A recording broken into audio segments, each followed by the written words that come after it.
almost like a few minutes ago, in fact, that if we happen to bounce from this area, there are still there's still like 1 hour and 53 minutes for this 4 hour candle to close. So if this 4 hour candle happens to be a green candle, if this 4 hour candle happens to be a good 4 hour candle close, then in that case there is possibility that we would go back to our entry.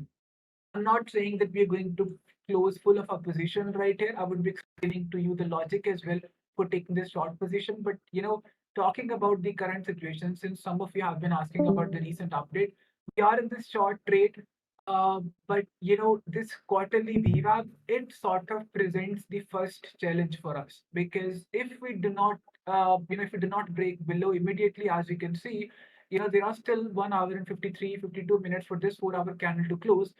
So if this 4 hour candle closes something like this, in which we straight away break through this quarterly VWAP, then this would be a good close for us, since we are in the short trade. Obviously, not so good for the bulls, but it would be a good close for us. But if we happen to have a close where price, just like you are seeing right in front of you in the chart, that price gave a perfect retest at this quarterly VWAP, and it seems to have been bouncing, then in that situation, we need to be a little bit careful about our short position. I'm not really suggesting taking the full profits on this chart, but yeah, you might take like 25% more or 30% more off this chart, because you would know that okay, this is actually a good 4 hour candle close. And let me give you different situations for this 4 hour candle close as well. So the first situation is obvious, that we break through this or we break close to this. Okay, let's suppose that a close happens somewhere around here. Then in that case, it would be a good close for us. It would be a good close for the short positions. But if this happens to be a green close, in which this is the opening price, if this happens to be green close, and this would be obvious that price is taking a bounce from this quarterly VWAP, and we would try to take 20-30% off more of this short position. Okay, and we would be doing something with the rest of the long and the short positions as well.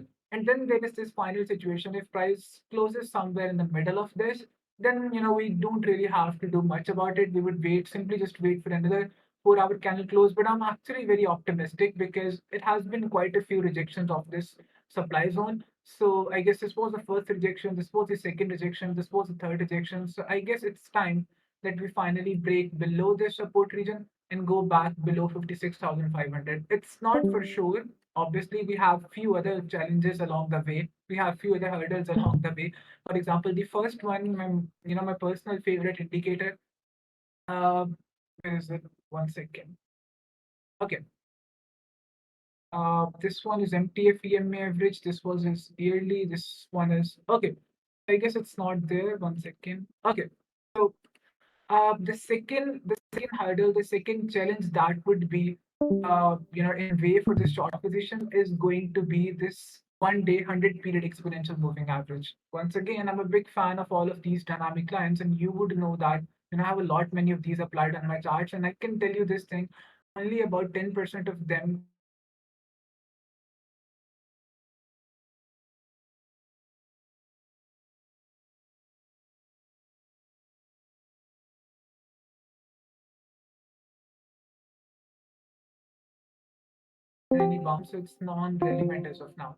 The first relevant thing as of now is this quarterly VWAP, and you can see that our first challenge is to give a proper close below this quarterly VWAP, and then there would be this 1 day 100 period exponential moving average. Now, 1 day 100 period exponential moving average, it has been quite stubborn in this situation, because you are looking on the 4 hour time frame chart. And by the way, this is the indicator that I developed myself, because I thought, whenever you would have to see 100 period exponential moving average on the daily time frame chart, naturally speaking, you would have to change the time frame to daily. But a lot many times we are wanting to see, how would the 100 period exponential moving average look on the 4 hour time frame chart. And it's not possible if you would use any of the inbuilt indicators in TradingView. So I had a custom indicator built for me, in which I can actually observe 400 1 day 100 period exponential moving average. It's nothing complicated. It's simply just 1 day 100 period exponential moving average, and it's being displayed on the time frame that I have selected. It's being displayed on the 4 hour time frame chart. And if you would go to the settings, you can see that I have all of these other EMAs. For example, 100 period, 200 period, 50 period, 21 period, and 12 period, and all of these are applied with different time frames. So instead of just going into the time frame and trying to change the time frame and trying to see that how would 21 4 hour or how the fill period look in 4 hour, what I can simply do is that I can turn on this indicator and I can observe all of these EMAs on one single time frame. So simply just by looking at 4 hour time frame chart, I can see how one day 100 period exponential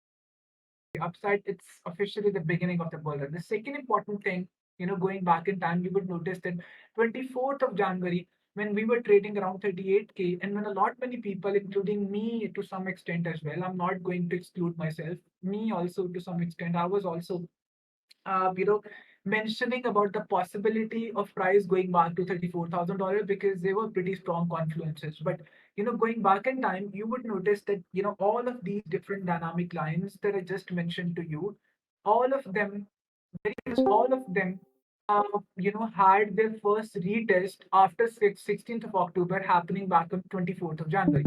So, price broke above all of these dynamic lines back on 16th of October, and price gave first retest after like 2 to 3 months on 24th, 23rd of January. So this 38K support, it was a very important support, and for some reason, I actually happened to have missed that a piece, very important piece of information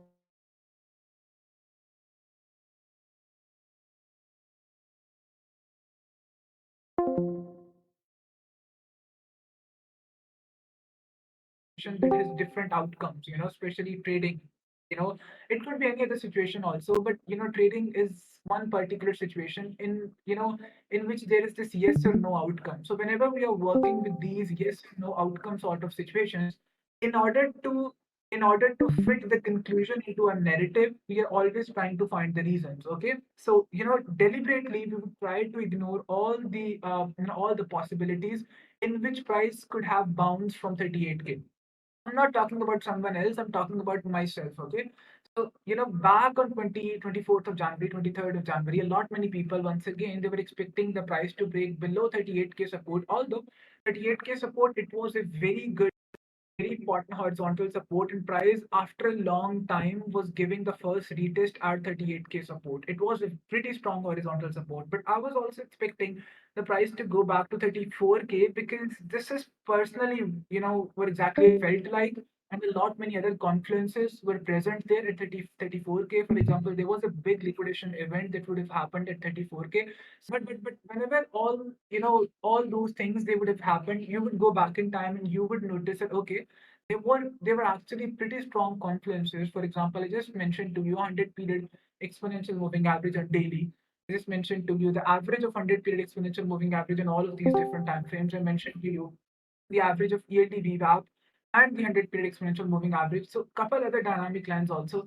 They were giving, price was giving the first retest at all of these dynamic lines, plus this very strong horizontal. So, you could have said to yourself that, okay, this buying at 38K would have been a very good decision, in my opinion. But somehow, most of us, completely failed to recognize that, completely failed to acknowledge that. But, it's not like I was taking short positions back in those days.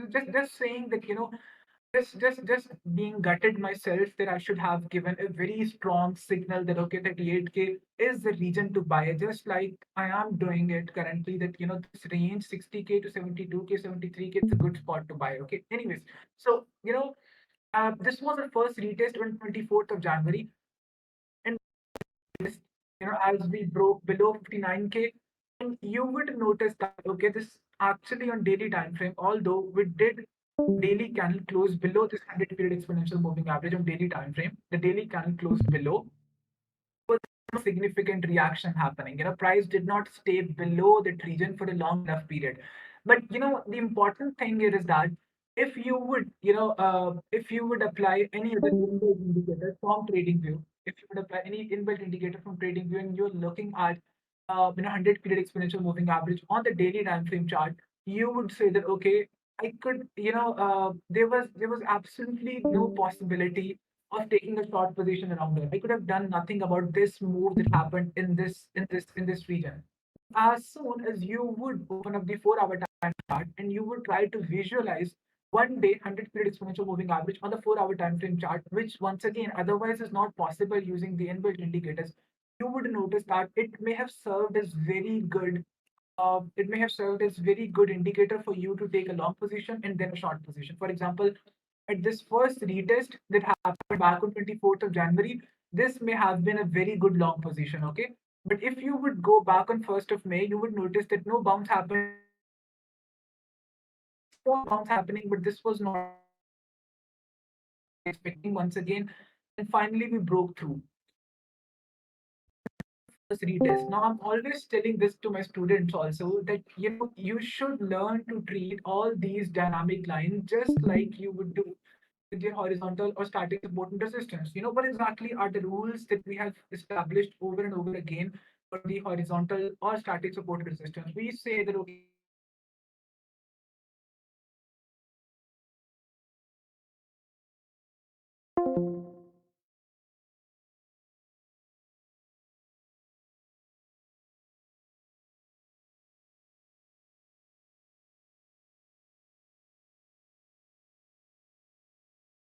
if we could do that, if somehow we could plot an infinite number of dynamic lines, if we could somehow plot an infinite number of I would say anchor points using fibs and all that. For example, regarding this bounce, somebody would say, why not simply just select this anchor point, for example, this start of impulsive wave, this end of impulsive wave, and this bounce was not really from this dynamic line, but it was actually a bounce happening from 70.5 or 0.705 fib level. Okay, so that's how these financial markets actually work. Every single person, no matter what sort of confluences they're using, they would have one reason to believe that their confluences are working. But the point here is that any sort of movement that is happening right in front of you in the chart, for some reason, I may not have any possible any possible logic to explain to you that why exactly the rejection happened from 65,500. You see, the top for this candle, the high for this candle was at 65,460 to be to be exact. But I may not be able to give you, talking about all of the situations, I may not be able to give you the perfect logic, the perfect reasoning that why exactly the rejection happened from 65,483. But there must be some indicator, there must be some dynamic line. Indicator is not the right word. There must be some dynamic line. There must dynamic line is actually, or dynamic is actually a very good word, because most of these things that we're talking about, EMAs, Viva, so really a lot many people don't actually know about this, but fibs, they also are actually a type of dynamic support and resistance. They are not a static support and resistance, they're actually dynamic support and resistance. So if we could somehow or an infinite number of dynamic lines, dynamic things on the chart, then you would notice that every single price movement, it's happening from somewhere. It's not an arbitrary price rejection. These are not arbitrary price movements. You see this candle rejection, it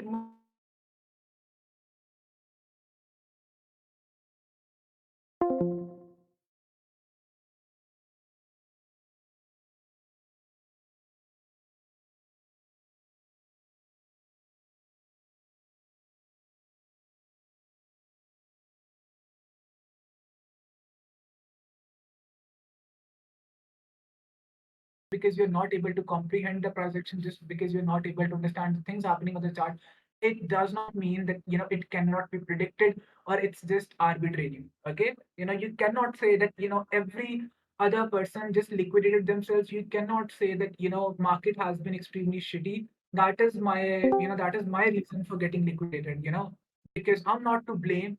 My working ethics, they are not to be blamed. My strategy is not to be blamed because market has been shit. No, market is giving you all sorts of information. And a lot many times people are always talking about it. I don't want to, take this discussion little too deep, but a lot many times people are always talking about fundamentals and all that. Remember that even if we are not talking about fundamentals, every possible information that you would need regarding any financial instrument, it's available right in front of you on the chart, right? So these candles, these candlesticks, these candle bodies, these candle wicks, they're not arbitrary numbers, they're not arbitrary things, they are representing something very important. Now, coming back to our point, why the price, what was the logic for taking this short position? Now, I have been, if you were present there during my last week's live stream, you would have noticed that I was planning to take a short position somewhere around there. Unfortunately, we did not get a pullback close to the 15 minutes, so we were able to take that short position. Then there was a second retest, and once again we were not able to get tagged into any sort of short position because it was an immediate rejection happening. Now, last night when price came back to this supply zone once again, the reason for taking the short position was actually this 4 hour candle. Okay, now, if you would go through my text, the general chart, you would have noticed that I exclusively mentioned that I would be taking a short position as soon as this 4 hour candle closes. If price fails to break above the high that it has created in this 4 hour candle. Now, looking at this supply zone, and I need not to explain how I have drawn this supply zone. In order to understand it, you can simply just go and watch the previous week's live stream. Simply just using fibs and all that. Two logics that you would find for realizing how I actually took this short position. The first one was simply just that uh, there is this supply zone. Price has been failing to break above this supply zone. This was the first rejection, this supply zone. Then there was the second rejection, this third rejection, and then there was this fourth reaction happening at this supply zone. The first logic was because if you would notice at this 4 hour candle, price went to this supply zone. This was the last bullish candle before the impulsive break towards the downside. Okay, this was the bearish candle. This bullish candle, if you would particularly focus on that, you would notice that this was the last candle which gave you any sort of bullish movement, and soon after that we had this extremely big, bearish candle, down close candle, which in turn took the price back to this 1 day 100 period exponential moving average. So there is something, this is the classic definition of the order block. What exactly is the definition of an order block?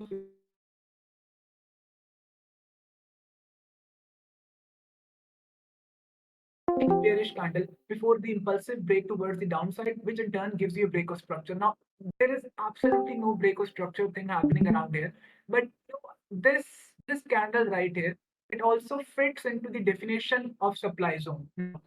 If you were present there during the previous live stream, I mentioned to you that there are a couple of different ways that you can actually draw the supply zone. The first one is by using fibs. That I have not really seen a lot many people actually use this way of drawing the supply zones, but I use it. It works for me, and it's perfectly fine. If it's not working for you, you can use some other way. Then there is this second category of people who might be using the order blocks, and then there is this third category of people. It's a very famous way of drawing these demand supply zones.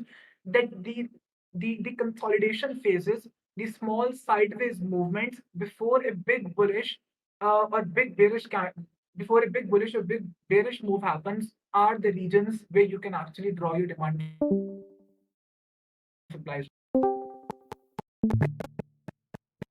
Obviously, the rule that you consider, if you would go by this rule, you would say that okay, there definitely exists out of supply zone around here, because if this was the small consolidation phase, it may not look like one on the 4 hour time frame chart.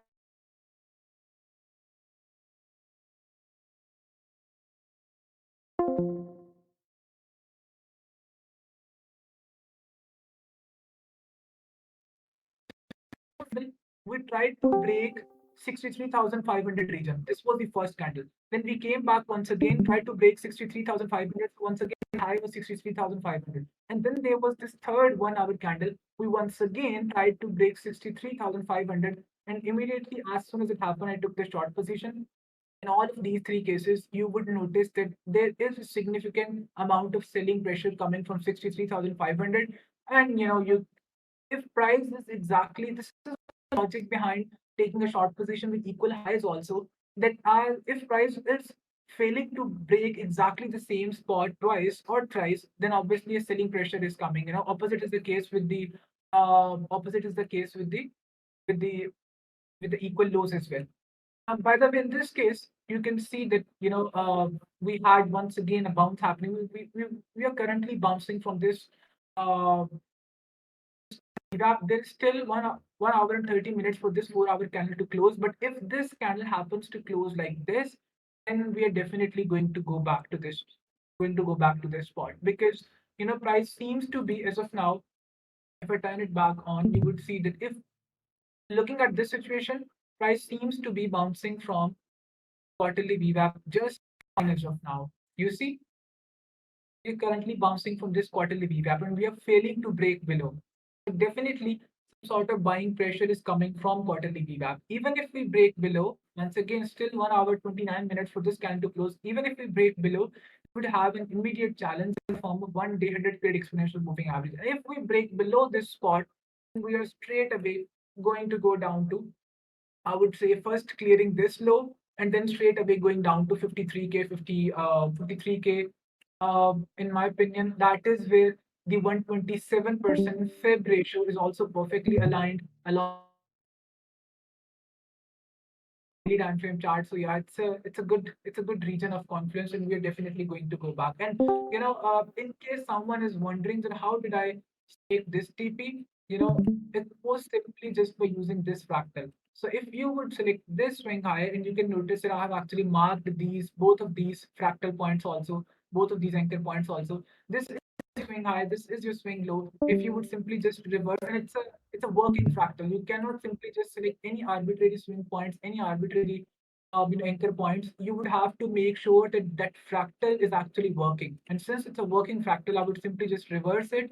You can see that this is where 127% Fib ratio is aligned. So if happens to break below this spot, and since it's a 4 hour bearish trend, which means price is continuously making lower lows and lower highs. So based on that information, I would say it's very much possible that we can break below this low. You see, for us to continue to have any sort of bullish momentum, we need to break above this high. This is the major swing high because this whole structure, this whole order flow, it would be turned from being bearish to being bullish. We have talked about this thing over and over again, and that is the bad part about doing the live streams in sideways market, because every week you would be doing the live stream and you would be going through the same amount of information. For example, last week we did the live stream, price was trading around here.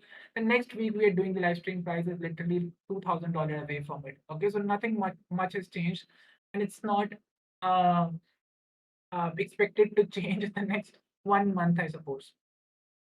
Wanted to know your logic on why Fib zones work. Now, this is a very important question, and in fact, I have gone through this question quite a lot of times during my live streams, but I would answer it. First of all, there are two answers to this question. The first one is the philosophical answer, and the second one is a logical answer. And as soon as I'm done with answering this, I would to the chart for ETH because things are not looking good for ETH. I would say this. It's actually moving in a sandwiched sort of situation. This is a term that I introduced myself. This is a term I personally made up. It's called a sandwiched situation in which price is moving between two dynamic support and resistance lines or between two horizontal support and resistance lines. Now coming back to this very important question that why do these fib zones or why do these fib levels actually work? First of all, let's try to understand it from a more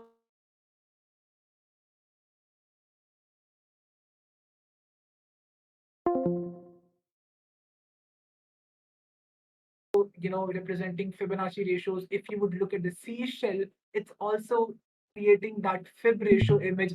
And if you would go from the smallest possible things, all these things, for example, atoms and electrons and all those things, and go all the way up to the biggest possible thing that you can imagine, which is the Milky Way galaxy, right? We're living in the Milky Way galaxy. And if you would observe, if you would go into the details of how a galaxy actually looks like, it is basically called Fibonacci logarithmic ratio. It's actually called a Fibonacci logarithmic shape. So, from the smallest possible things in nature around us to the biggest possible things that we can imagine, fibs, they are everywhere. Fibs, for some reason, they're present a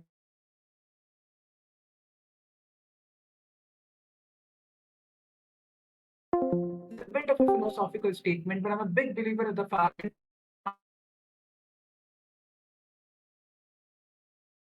called the efficient market hypothesis, which means that the price movements happening in the market, they're actually completely random. They cannot be predicted. Market itself is very efficient, right? And if we go by this hypothesis that the price, the market is completely efficient, then the price movements they cannot be predicted, right? Because if you were to make the prediction that the price for BTC is going to go up tomorrow, obviously you would be buying today. And if you would be buying today, and a lot many people who are doing the same prediction, they would be buying today, price would go up today and not tomorrow. So, naturally speaking, just by doing the prediction, we are disturbing the whole situation, right? So, if we go by the efficient market hypothesis, it says that all the movements happening in the market, they're completely random and they cannot be predicted. But I'm not a believer of efficient market hypothesis thing. I'm a big believer of the fact, it's not really a fact, but for me, it's a fact that market is being run by a giant fractal. Just like I showed you fibs, just like I showed you a couple different dynamic lines, just like I mentioned a couple of minutes ago, that every single price movement that is happening right in front of you on the chart, it's not happening off some arbitrary levels. It's happening actually from very precise, predefined levels that we are otherwise failing to recognize. If somehow we could draw an infinite number of fibs, if somehow we could draw an infinite number of dynamic lines on the chart, then every single price movement it could be predicted to the smallest possible tick, to the smallest possible pip. But unfortunately, that is not possible. We cannot have an infinite number of lines present on our chart. Okay, so the first reason that fibs actually work, it's a philosophical thing in the nature around us. Fibs, they're present everywhere. And just like our ancestors 200, 300 years ago, they came to this conclusion. You see, if you would go into the history of how we came about using fibs in the financial markets, you would notice that people, fibs, they were not introduced, fib ratios, they were not introduced they were not introduced 200, 300 years ago. They were introduced, the Fibonacci sequence, it was introduced somewhere around like 800 years ago. So it's not like, we started using them only 200, 300 years ago when somebody out of nowhere said that, okay, if fibs are present all around us in the nature and if they're actually working, then these financial markets, they are not separate from the nature. They exist in this universe, they exist in nature. So fibs, they obviously should be working in these financial markets also. And that is how people started implementing Fibonacci ratios, all those things in these financial markets. Okay, so the first answer is the philosophical answer that just like any other thing in the nature for which fibs are working, financial universe, it's also the very same thing existing in the same universe, and that's how fibs are working, or the fibs ratios they're working for the financial, for the financial instruments also. Second question, the second answer is a more logical answer, and there it's just not many people. For example, fib, if I draw fib from this swing high to this swing low, popular it's 0.618 or 61.8% fib level. It's called the golden ratio divine proportion as well. Now, a lot many people, it's fibs they're working because of herd psychology, because a lot many people they would be looking at this specific Fibonacci ratio and they would be thinking, for example, I am one influencer, okay, I would say, 61.80, I'm using fibs all the times. I'm teaching to you as well. I would say the price rejection is supposed to happen around here. You would try to take a short position just because Sherlock said, you would tell 10 other people that Sherlock mentioned at 61.80 fib level. It's a very important fib level, so we should be taking a short position around there. And then those 10 people, they would tell other 10 people, and that's how you would start believing that fibs, they actually work. And a lot many people, they had the same around there, and that is how you would see a significant sort of selling pressure coming in. So this is the reason that because of herd psychology, because a lot many people actually believe that something is going to happen, so that's why that thing may be happening. Okay, this is the first part of the answers. The second more logical answer. Then other logical answer could be that the logarithm, the simplest possible way, 70% of the markets, as per one estimate, as per one study, almost 60 to 70% of the market today, it's being run by algorithms. It's not being run by humans. So algos, they're literally taking over the financial universe. Every now and then you would say different algos, different bots and all that. So, the simplest possible way that you can actually program these algos, for example, if I program an algorithm to draw a support, buy at a support and sell at a resistance. Now, if you would go into this indicators tab and you would search for support and resistance indicators, okay? Just search for support and resistance indicators. Let's suppose you come up with 1,000 different indicators, okay? And you apply all of them on your chart. I can guarantee you this thing that 1,000 different indicators would draw the support and resistance at 1,000 different locations. You would ask 10 different traders where exactly is the next BTC support. You would get 10 different answers. You would ask where exactly is the next BTC resistance. You would get 10 different answers. Somebody would say at 72K, somebody would say at 68K. It's not that difficult, but even if it comes to support and resistance, something as simple as support and resistance, people are usually divided in their opinions. But it's not really the case with fibs. The only problem with fibs, I always say this thing, don't want to go into the details of that. The only problem with fibs is the selection of the anchor points. If the selection of anchor points, for example, if I have to draw support resistance, even if I draw support something like this, even in that case, it's a region, it's not a precise level, meaning a support could be around here, price could bounce from the top of the support, from the middle of the support, from the bottom of the support, and there could be an infinite number of regions where price could be taking a bounce from. But with fibs, the only problem is the selection of anchor points. Like, do I need to select this swing high? Do I need to select this swing high? Or do I need to select this swing high? But, a lot of the problem, major part of the issue is being resolved, is being automatically resolved when majority of the people would agree over one anchor point. For example, all of you would say this is the only choice for the swing loop, only choice for the swing low anchor point. Now, what exactly is the spot that we select is, the major swing high. Okay, this could be selected and this could be selected. Now, in between these two, somebody 50% of them would say this is the choice for the best possible anchor point for swing high, and the 50% would say this is the best possible choice. So you see, with fibs, the opinion, it is still divided just because of anchor points, but the division is has now been significantly reduced. It's 50% are agreeing over this anchor point and 50% agreeing over this anchor point. So that's why a lot many of these algorithms, they're actually trained or they are being programmed not to buy at support and resistance regions. I'm not talking about those algorithms being used by institutions or hedge funds. Obviously, they would be working on much more sophisticated mathematics and all that. But if you were to program the simplest possible algorithm, you could do it using fibs. Just buy at 0.786 fib and just sell at 127 fib, and something like that. The only problem that you would have to, the only condition that you would have to figure out is going to be which anchor points do I need to select for this. Okay, and the selection of anchor points, it may sound like an awful idea, it may sound like a bit of a complicated idea, but it's not actually that difficult. Your selection is reduced only to 2 and 3 points, and if you are able to select, if you are able to somehow come up with a solution to this problem, you would be extremely lucky, because to this date nobody has been able to find a solution to this problem. That why do we need to select this anchor point and this anchor point and this anchor point and this anchor point? That I needed to tell this to my students also. Actually, forgot about doing it. I mentioned the Fibonacci module that you can select both of these anchor points. For example, you would draw fibs from this swing high to this swing low, and then you would draw fibs from this swing high to the same swing low. And then you would notice that this exactly is the region where two important fibs, they are aligning perfectly with each other. And at that spot, you would try to take your short position. Okay, so it's as simple as that. The logical answer is because of herd psychology, because of algorithms, because a lot many people believing that they would work. So that's why something would work. And the second answer is obviously the physical answer, because just like anything else present in the nature, fibs, they are no different from that.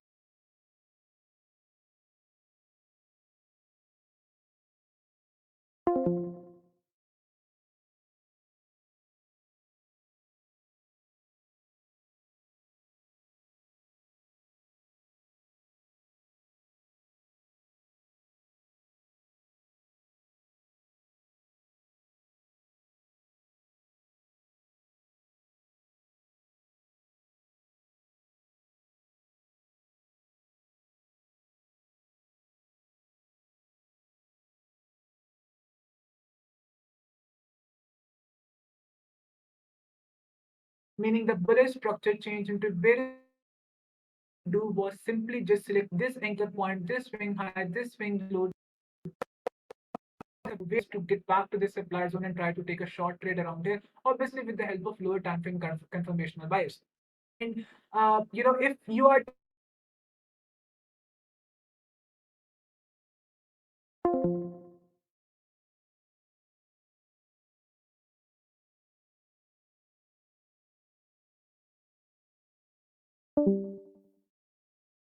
on Ethereum, you would wait for price to break above this high because that's when the whole structure it would be shifted from being bearish to being bullish.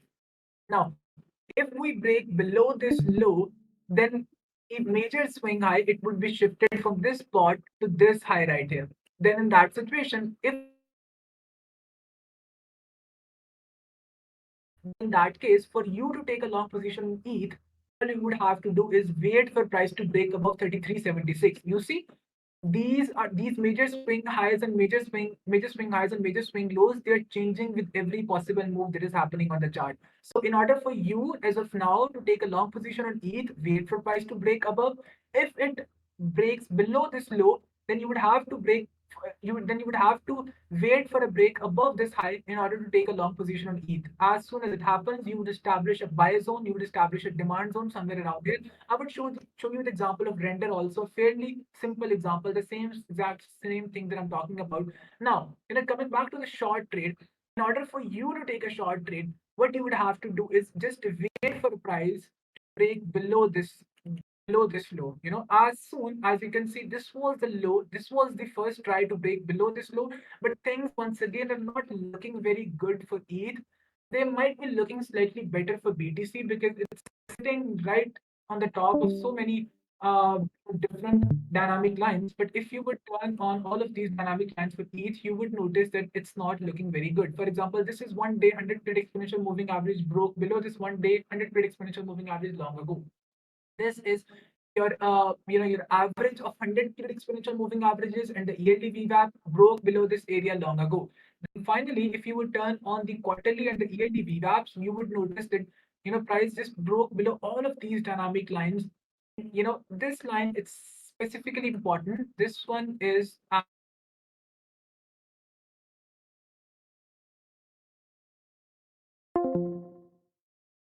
been extremely reactive to this dynamic line.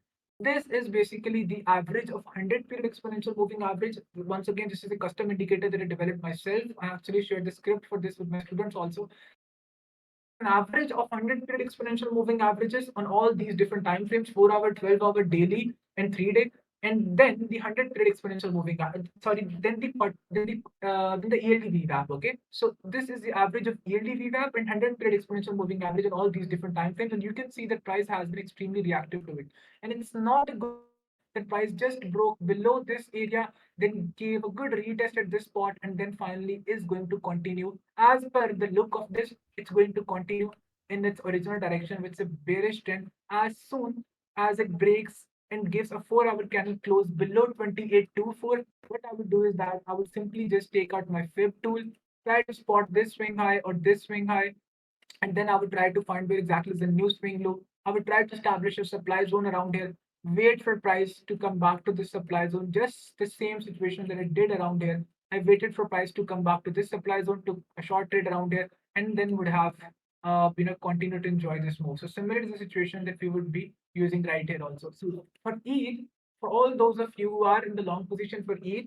you are basically just a sitting duck. The reason I say this is because you are going against the trend. Look at this theoretical schematic and tell me how, what exactly is the point of trying to take a long position at this spot. Okay, you are literally just playing for this move.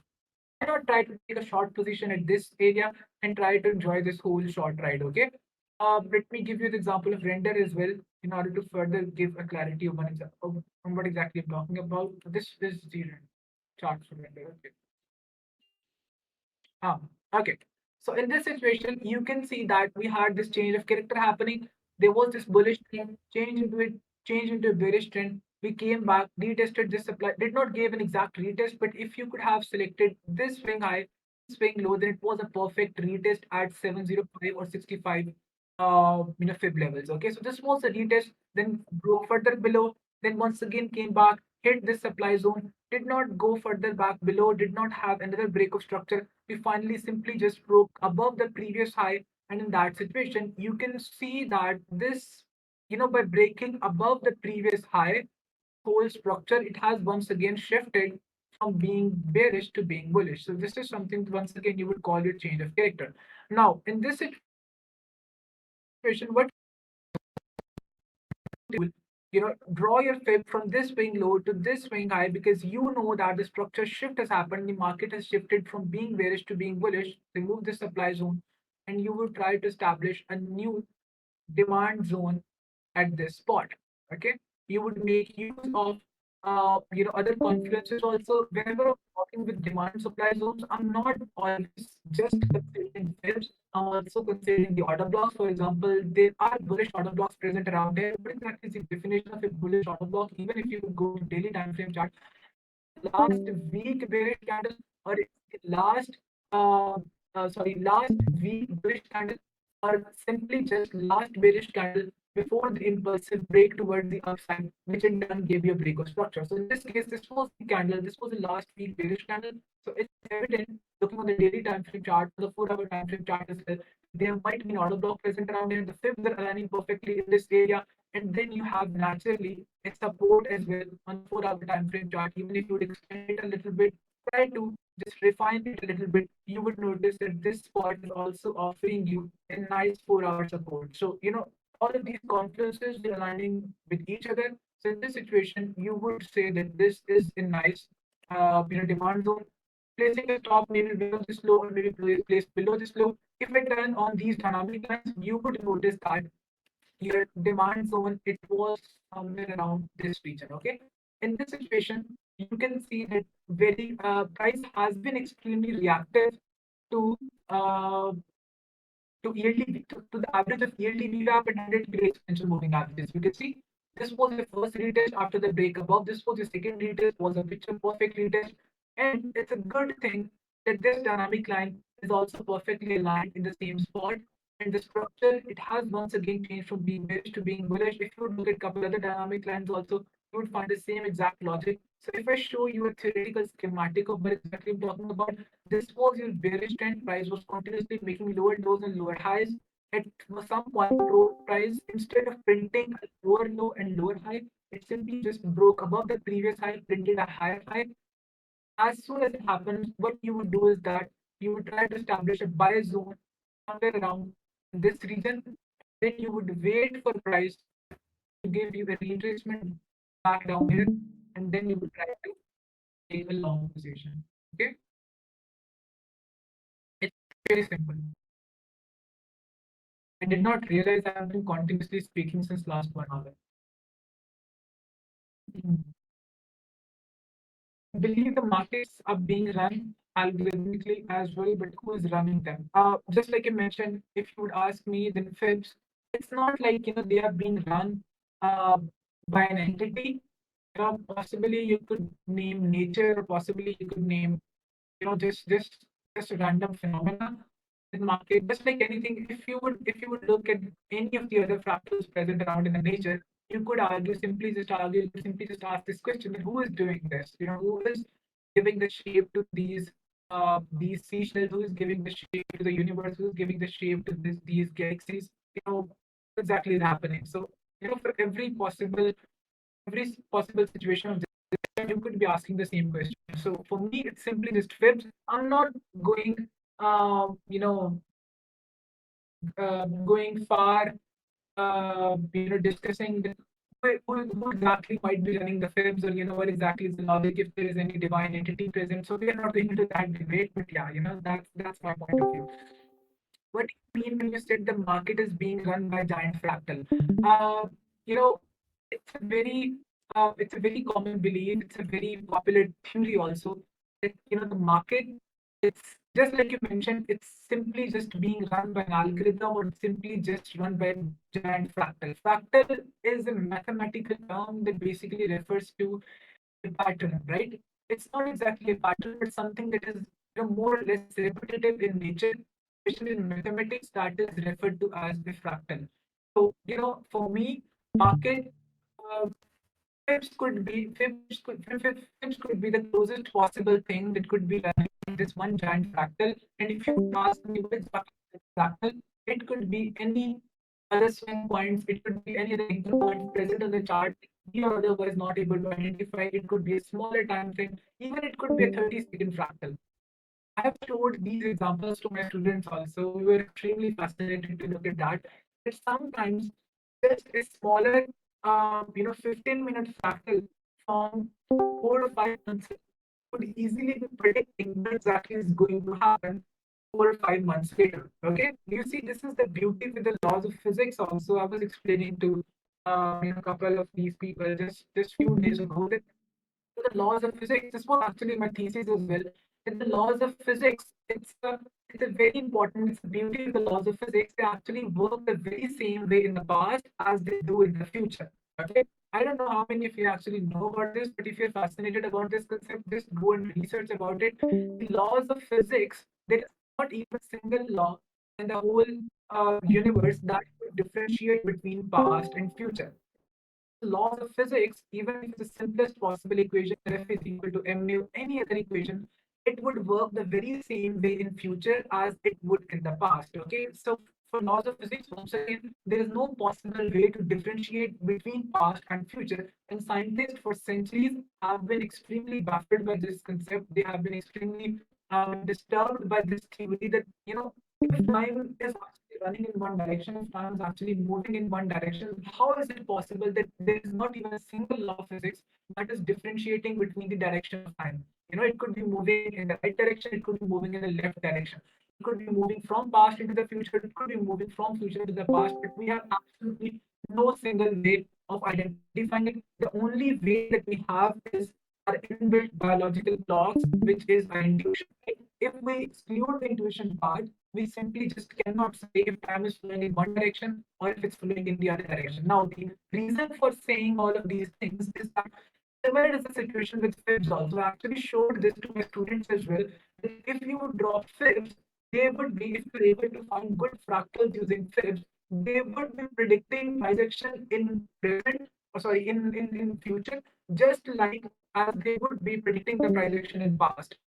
So fibs, they can actually predict anything. Something that is happening in this, let me give you an example. Something that is happening in this circle, it could be predicting what may happen at top in this area. Okay. If you would consider this fractal, for example, I don't really know if it would work or not, but you can see that, okay, there is actually a good example. If you would look at this fractal, let's suppose, 1 second. If you would look at this fractal, which is this particular swing high and this particular swing low, if you would draw fib levels from this swing high to this swing low, a very important thing you would notice is that this high would have been predicted, but this high was exactly at 170.50 fib level. Okay, and if you have been watching my live streams, you would know that I'm always saying 0.705, 170.5, 270.5, 370.5, 0.786, 170.86, and all that. Okay, so these are the fib levels that we're actually working with. So anything that happened just in between this range, anything that happened just in between this range, it actually predicted what should have been the talk, 2 days ago, 3 days, or 4 days ago. You see, this is an extremely beautiful thing. So something happening right here is predicting something that has actually happened back in time. It's fairly fascinating thing for me. It's not just with the 4 hour time frame chart, it's not just with one fractal. Sometimes you would be extremely fascinated to notice that some of these fractals, they could have easily predicted the all-time high for BTC at 69K. So 69K may have been predicted when price was trading around 15K or 16K. Or 16K may have been predicted accurately when price was trading around 69K. So these factors, they are extremely fascinating for me. I don't know how many of you actually would realize this, would get to notice it, but yeah.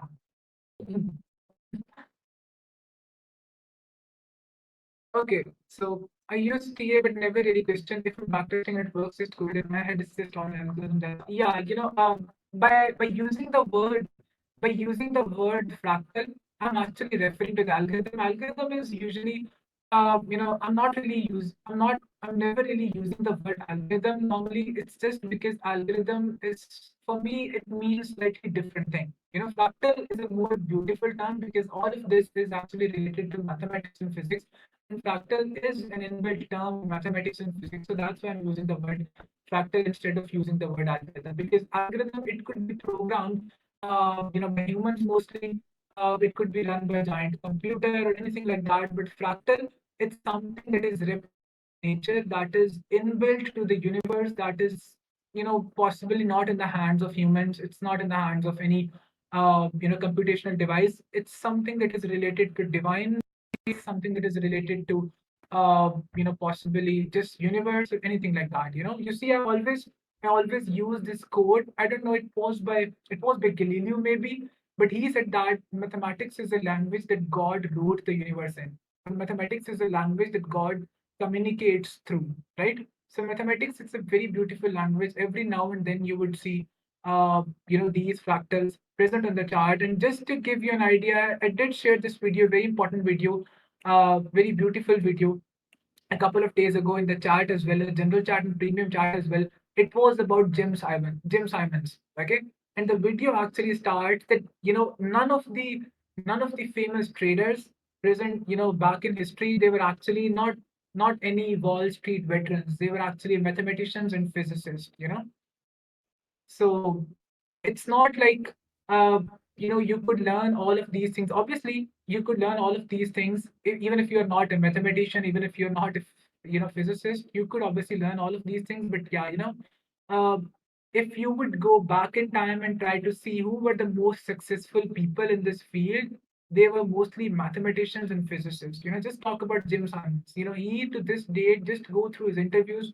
Mathematics actually helped him, solve majority of the problems that he, went through in his trading career. And that's how he actually established the Medallion Fund, which gave, more than the average returns, not just for 1 year, not just for 2 years, but straight for 30, 40 years. And in that fund, $100 invested in 1988 would have been around $8 billion today.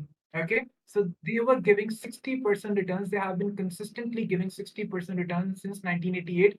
And if you would go through his interviews, they said that a criteria for hiring people in a fund was only a PhD in mathematics and physics. Okay, so without taking this debate any further, any deep, let's just, conclude this here. Thank you so much once again for.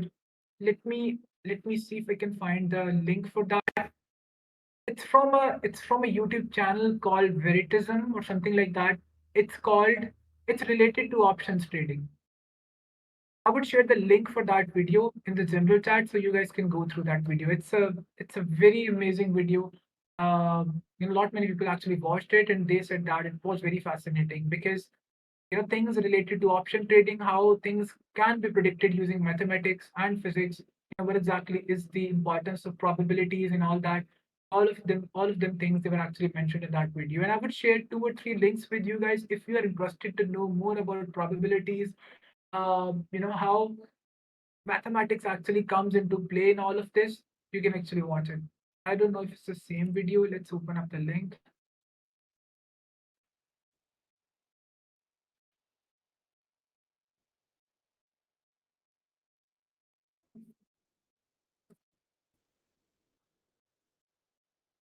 No, it's not that video. It's from the same channel. It's from the same channel, but it's not that video. Let's find that video.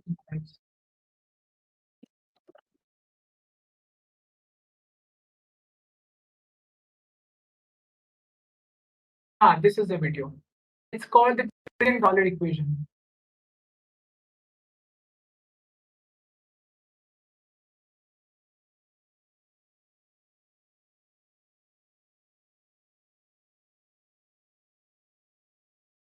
So this is a video that I'm talking about. It's called the $1 trillion equation.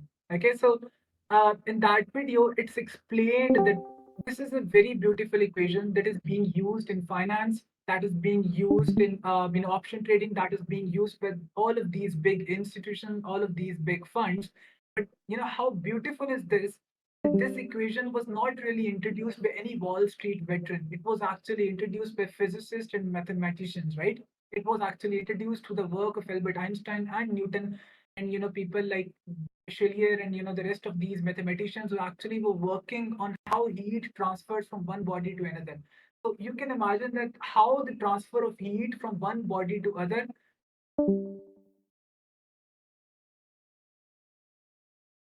Let me play this video for you guys and let me know if it's getting played for all of you or not. Okay? If it's getting any sort of lag, then you can simply just go and watch this video and we will end the live stream. Let's see if it's getting played. I don't know. Sometimes the YouTube videos they might not be working. I guess it's not going to play.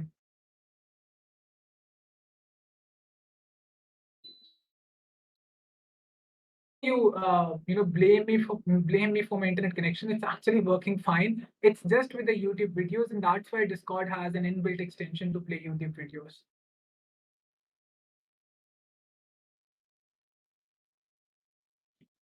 It's just with YouTube videos. Sometimes they don't work during live streams.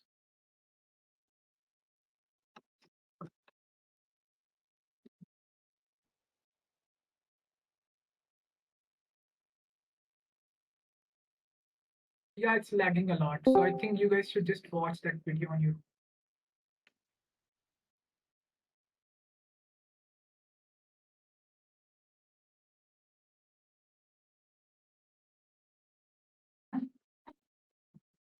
I actually try my best not to have the live streams, go to that subject related to philosophy and all that. But yeah, thank you so much, guys, for bearing with me. All of this, I always try to, make it a little bit of fascinating. Just try to make you guys realize how beautiful, trading actually is. It's not simply just about, looking at these charts, looking at these financial instruments, but it's much more important things to it, things related to universe, things related to physics and mathematics, things related to sometimes heat transfer also. Yeah, it's always good to be connecting with you guys. So thank you so much for tuning in. Take care and have a great week ahead. I have been actually active in the general chat also. If you have any chart requests, anything that you do not understand related to charts, please make sure to ping me. I will try to guide you, even if it's for the free members. And please try to participate in that giveaway. I see that a lot many people are actually not aware about the giveaway. All you have to do is simply just click on the referral link for Foxian on Bybit, register with it, deposit $100, fill out the Google form, and you would be in to have been participated in the iPhone giveaway. Thank you so much for joining in. Take care and have a great week ahead. If you have any other videos link, please share them. Yeah, I would definitely do that. There is this one other video. It's related to how how the probability it could come into play, or how the outcome of certain situations it could simply just be predicted using mathematics. Okay, so I would share the link for that video as well. Although it's hardcore mathematics, so for those of you who are not a big fan of physics and mathematics, stay away from these videos. The first one is fine, but yeah, thank you so much for joining in. Take care. Have a great week.